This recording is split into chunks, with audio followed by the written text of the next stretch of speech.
Des cadeaux livrés en bateau de course ultra rapide ou commandés sur Internet en toute sécurité, conçus et transportés de façon durable dans des conditions de travail respectueuses du bien-être des lutins. Et pourquoi pas déjà connectés à la 6G ou usant de technologies en IA très avancées. Si le Père Noël a besoin d'aide, qu'il n'hésite pas à contacter nos chercheuses et chercheurs. Car si lui vivra bientôt sa période la plus chargée de l'année, de leur côté, il sera temps de faire une pause bien méritée après une année riche en succès.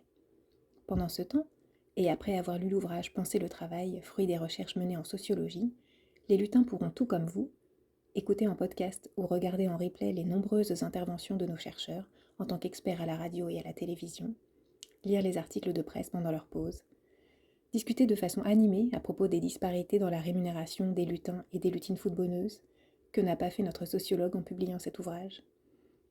Déjeuner de façon saine car la lutine cuisinière suit les recommandations en épidémiologie nutritionnelle que nos chercheurs lui ont données.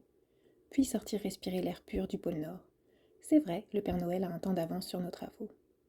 Ils n'en oublieront pas pour autant leur labeur, d'autant que certains CNAMiens méritent de beaux cadeaux cette année.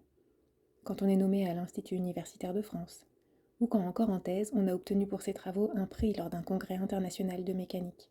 Et puis il y a ceux qui ont eu un prix en chimie, et en sociologie, et en management. Enfin, quand on a obtenu un très beau projet de recherche, dont le but est là d'améliorer la prise en charge thérapeutique de maladies graves, là de penser la ville de demain, ou encore là de faire d'Internet un endroit sûr de débat public.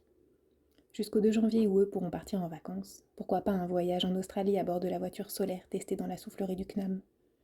Toujours est-il que pour nos chercheuses et chercheurs, il sera temps de retrouver bureaux et paillasses pour une nouvelle année scientifique qui apportera très certainement une myriade de nouveaux succès et de beaux projets.